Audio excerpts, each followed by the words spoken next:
Hey, and welcome to this video essay. I'm going to be talking and responding to a few direct messages that I got after I published the last video essay exploring Christianity and my desires for and some arguments against. But before I do that, I want to let you guys know that if you prefer consuming content like this in written form, because this is an essay I'll essentially be reading, then I've created a Substack, which is an easy way for you to read this content. They're going to be released on Substack at the same time as they're released in video and audio format. So by subscribing, you're going to be able to get those sent directly to your inbox. So if you want to subscribe, there'll be a QR code on the screen whilst I'm saying this. Use that, or if you're listening, use the link in the description. You'll be able to head on over to Substack and enjoy this content in its written and original form. But if you want to hear me read this out for you, if you want to engage with it on YouTube or Rumble, then this is why I'm here, right? I want to make this as accessible as possible. So I mentioned previously that I've written an essay called Christianity, My Desires For and Some Arguments Against. Again, that's going to be linked in the description, but I'm going to pull all the main content that I'll be focusing on from that essay into this essay. So this will be a standalone piece as well. The people that have contacted me have kind of hit on, I guess, three main threads that I want to run through and explore. All of these are thoughtful pushbacks. I want to say thank you to start with for sending these to me via various social media direct messages. I'm going to be focusing primarily on the arguments that have been given to me, which look at the second of my four arguments against Christianity, that being kind of humanity's fallen state or original sin. I'll remind people of what I said specifically in a moment's time, but for now, let's dive into the first of these three. So number one, original sin versus individual sin. When answering the logical challenge I posed about the nature of the fall, some theists seem to attempt to change, knowingly or otherwise, the subject, thus switching the focus of their response from what I said to something similar. It's as if there is a subtle sleight of hand here, a switching from one railway track with a clear destination onto another railway track with a preferable destination. Michael Huemer, in his book Knowledge, Reality and Value, a mostly common sense guide to philosophy, states that, quote, red herrings are issues that are irrelevant to the topic of conversation, or at least are not necessary to resolve, and that serve to distract people from the main issue. E.g., if you start debating about the morality of abortion, you might get sidetracked into talking about the legality of abortion. Then someone might say, I think the legal issue is a red herring. End of quote. So a red herring is a philosophical fallacy. It's often deployed when one isn't able or can't deal with the argument that's been presented. They pick a side argument and decide to focus onto that instead. So what did I originally say that's been challenged? Here's part of the video from last time. Okay, number two. Humanity's fallen state. The Bible claims that we and the background state of this world is fallen. I mean, just look around you. It's clear to see why it would make such a claim. The problem is, we couldn't have initiated this fallen state, and if we didn't choose this state, we can't be blamed for this state. And if we aren't to be blamed, then the life, death and resurrection of Christ become theological extrapolations trying to answer a question that no longer holds purchase. Let's start with why many Christians claim Jesus had to die. To save us from our sins, sins we chose to be in due to our rejection of God at some point in history. It all starts in Genesis, which claims that humanity's desire for the knowledge of good and evil caused the fall. As humanity bit into that fatal apple, our eyes were opened to full knowledge, and God, fearing we would eat from the tree of life, kicked us out of the garden to live with our decision to disobey him. So given what we now know about our world, does such a state of affairs make sense? I want to be really clear here. I'm not arguing that Genesis needs to be literal for Christianity to stand.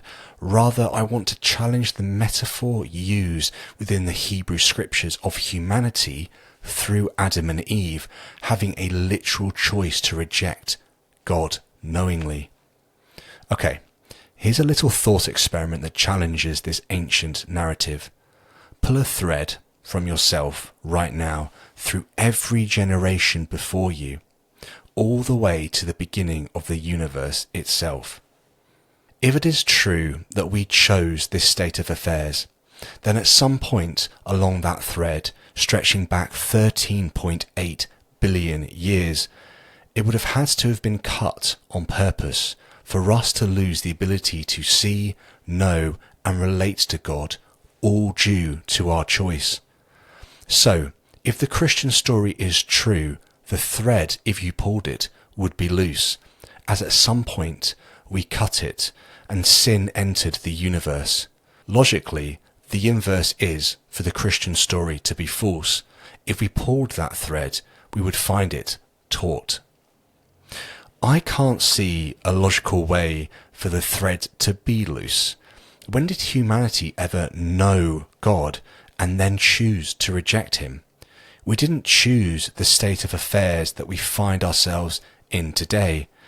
We, and by we I mean all humans, were born into this state. No choice means that we are not at fault. For how can someone be blamed for the colour of their eyes, or the place of their birth, or the background fallen state of the world? These are not choices that were ever on the table for us. If the above stands, then the whole biblical narrative begins to falter here, and Christianity looks like it could collapse. Right, let's be clear. Nowhere in what I initially said do I mention individual sin and thus individual morality. My original point was about how and when humanity initiated the fallen state that is required for the biblical argument to make logical sense. There is, I argue, a logical incoherence to the biblical claim of humanity's ability to have known God, lived in perfect relation with him, and then knowingly chosen to reject him. My argument rests on the notion that if we didn't choose this state, then we aren't to be blamed for it. There seems to be a desire to switch the conversation away from the biblically claimed fallen state that requires humanity's responsibility and onto the more convenient tracks of individual moral sin. Tracks that I agree require atonement if God does in fact exist and wants a relationship with us. I'm told by theists behind the wall of direct messages on social media, as I've already mentioned, that we, quote, can choose to do good or to do evil, to obey the moral code placed within our heart, mind and soul by God, or to reject it and live for self. Thus we are to blame for the state of this world, end quote. So putting aside the idea of a moral code being instilled within us by God, I fully understand that we are to blame for our personal choices when we become full moral agents. And for example, to be super clear, adults are full moral agents, whereas children wouldn't be. The problem is that moral responsibility, due to being full moral agents, is only a subsection of what the Bible claims we are accountable for. The Bible's moral, redemptive claims are all founded upon the idea that we, humanity, knowingly rejected God, and in doing so, we were removed from the ability to be in a direct relationship with God because of this deliberate choice. This claim, it doesn't stack up. If we didn't have a choice, then we aren't to be blamed in the way that Christianity says that we are. The fallacy here is switching from original sin to individual sin. We are all flawed people, capable of much good and much evil. I do not disagree with that. Where I do disagree is that we, humanity, could ever have known God and then had a knowing choice to reject God and thus go it alone. causing the biblically claimed and biblically required fall. Number 2, historical credence. Given the above, there seems to be a belief held by theists that our history could hold a time and place when humanity knew God, as in humanity lived in a known and perfect relationship with God, but then decided to reject him. Let's explore one hypothesis and then another, honestly reflect on which one has the higher credence, and then allow the one that wins out to direct our belief in the biblical claims on humanity's knowing rejection of God. What we need to ground out here isn't certainty. It's the level of credence we have in one hypothesis versus the level of credence we have in a second hypothesis. I want to make clear that we can never be completely certain about humanity's ancient past. However, this partially unclear gap doesn't mean we can insert any theological claims that we desire to be true, especially when most of the available evidence challenges these theological claims. For example, I can't tell you with complete certainty that God didn't create the world 5 minutes ago and that we're living in a simulation. But given the evidence around us, things like the fossil record, the geological record, our ancestors' desire to trace our constellations, and the cosmic microwave background, what we believe to be the first light that freely travelled through our universe, it seems as if things have been in motion within our universe for 13.8 billion years, and here on Earth for 4.5 billion years. The point I want to emphasize here is that no one has complete certainty. All anyone can point to is the evidence around us, evidence that we should interpret through the scientific method and put before hope in desired theological claims. Okay, it's time for those scenarios. Scenario 1. Humanity comes into existence and at some point in its journey intimately knows and loves God. God likewise knows and loves humanity. Humans walk in God's presence, know his voice, and are placed over the world as his ambassadors. Some, many, or most, it makes no difference as far as I can see, of humanity decided to disobey God and thus introduce sin into the world. This caused cataclysmic events to unfold. When once there was an intimate relationship with God, suddenly this relationship is distant and harder to comprehend, for sin has caused unconditional love to become conditional. When once there was human fullness and every soul was correctly ordered, there is now human selfishness, and every soul strives to fill itself with more of itself. Humanity broke relations with God and now requires atonement for the original sin they caused and the subsequent moral sin they each individually commit every single day. Scenario 2.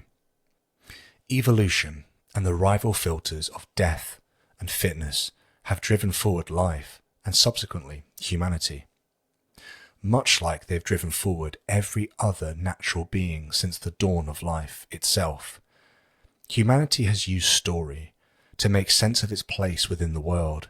Narrative-driven structures frame families, communities, and bands of humans. These narratives have enabled humans to take over the world. Humanity has lived, loved, hated, and died in much the same way throughout most of its 200,000-year history. Religion and its ever-flexible narrative weave have granted humans structure and certainty. As humans have coalesced into bigger and bigger groups, more connected and interdependent, religion has been the glue that has ensured cohesion, regularity, and a place for most to be classed as in, and for some to be classed as out. God has always been an ideal, never a known person who we rejected to go our own way. Alright, I've tried to be as fair as I can with both scenarios. I don't want to create a straw man. on either side that I can easily knock down. Take my original thought experiment up once again. When would humanity have ever been able to cut the thread linking us here today all the way back to the start of the universe 13.8 billion years ago? Death has always been with us. Humanity has only just, in evolutionary terms, come onto the scene, and the notion that we had a choice to direct the state of the world and the human condition seems honestly incomprehensible. The idea of a rise within evolution to humans, and then humanity having the ability to fully know and love God, to then reject him and change the state of affairs to the level they are today within the world, only then to rise again through the life and death and resurrection of Christ, assumes far too much. We didn't decide to create these state of affairs. We found ourselves within them. Given our knowledge of this world and humanity's journey out of the sea, into the trees, and then onto the savannah, the level of credence one would have to hold in there being a moment when humanity knew God, lived in a relationship with him, decided to reject him knowingly and thus cause the fall, should be incredibly low. Even if your credence is multiple times higher in the classic Christian narrative than the evidence should permit, it still shouldn't be higher than your credence in our shared evidential records, which, as mentioned previously, strongly suggest that we never had the choice Christianity requires us to have made. We should tentatively pick up what the evidence points to, and bravely lay down what the evidence currently rules out, allowing that things might change as new evidence comes to the fore, but recognizing that personal desire and religious faith should never grant the difference to wish things to be other than they seem to be based on evidential consensus. You need to know when humanity cut the thread, and whatever you claim, you can never know that we in fact did. 3. Biblical logical consistency. The final piece I want to discuss today is the reality that the Bible is logically consistent when it talks about humanity causing sin to enter the world. So, does consistency count as a reason to reject evidence from the world around us in favour of the theologically constructed biblical narrative? Paul, in Romans 5:12-13, says, quote, "Therefore, just as sin came into the world through one man, and death through sin, and death so spread to all men because all sinned. For sin indeed was in the world before the law was given, but sin is not counted where there is no law." End of quote. In his letter to the Romans, Paul makes it very clear that sin came into the world through one man, and that death spreads to all men because all men have sinned. I've already explored the idea that death and fitness are essential in enabling the evolutionary process that brought us and every other natural being into existence. Death has always been part of life, so when Paul says it came into the world, we must take him to be talking about spiritual death rather than physical death. But once again, this theological narrative requires a conscious originator, someone who deliberately rejected a known intangible friendship with God. When and where could this have happened, especially if we account for human evolution and the gradual development of human consciousness? Okay, let's return to logical consistency. It's time to challenge the notion that the Bible's internal logic is sufficient evidence to back up its claims, such as that humans are the ones to be held to account for original sin. If I look outside the Bible and don't see a footing for the claims it makes within the world, as I'm claiming is the case for original sin, and then when I speak to theists about these issues, I find logical circularity being deployed as a literal argument for its coherence, This suggests even more strongly that the biblical claims on matters like original sin may in fact be utterly indefensible. Some theists, when they realize this, may claim that logic will not be able to provide the truth of Christian claims like original sin, for it is by faith that they are believed. The sad reality is that this creates an unbreachable wall around someone's beliefs, a wall which is also unscalable with the normal tools of intellectual inquiry. Claiming that things are as they are and that logical arguments can't be deployed to explore something's validity is very dangerous ground to tread indeed. This amounts to stating that theological claims can only make sense if one holds them for irrational reasons. To illustrate, here's an example of the sort of circular argument that a theist might marshal in order to defend the coherence of original sin within the Bible, and that being evidence for its reality and truth. I'm going to share my screen now for those of you who are watching online. For those listening, don't worry, I'll read it out as well. Just give me a moment. Premise 1. God is the ultimate source of truth and moral authority. Premise 2. The Bible is divinely inspired and serves as God's revealed world to humanity. Premise 3. The Bible teaches that original sin entered the world through humanity's rejection of God's friendship. Conclusion. Therefore, original sin is a historical and theological truth because the Bible says so. I want to return to Michael Huemer once again, and again from his book Knowledge, Reality and Value, a mostly common sense guide to philosophy. In that he says, quote, begging the question, circular reasoning in which one of the premises contains the conclusion or presupposes the conclusion or depends for its justification on the conclusion. At first glance, the argument I presented seems sound, as each premise follows logically from the previous one. However, it exemplifies circular reasoning because the conclusion relies on the assumption that the Bible is divinely inspired, in premise 2, and that it accurately teaches about original sin, premise 3, all to justify the claim that original sin really took place.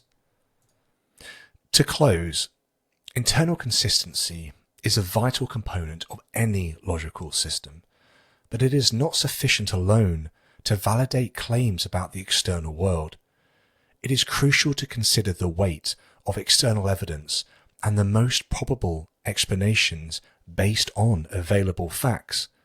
Relying exclusively on internal consistency while ignoring or dismissing external evidence can lead to an incomplete and potentially dangerous understanding of reality. The most reliable conclusions, the ones that we should all carry with us into everyday life, are those supported by both coherent internal logic and credible external validation.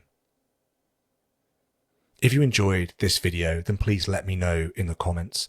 I really appreciate seeing people commenting and remarking on this content. If you enjoy it, I want to hear about it. I want to know if I should make more video essays like this. And if you really enjoyed it, I'd appreciate it if you would share this video with your friends, your family, your followers, whoever you think would find this to be a helpful essay. It'd be great to grow the channel, and we can only do that through individuals like you who watch our content all the way through. So please do share this one far and wide. And finally, if you appreciate the work that we do here on the channel, then you can support Kirsty and me by becoming a monthly supporter over on Locals.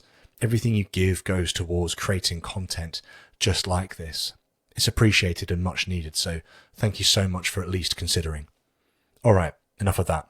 Catch you soon. Cheers.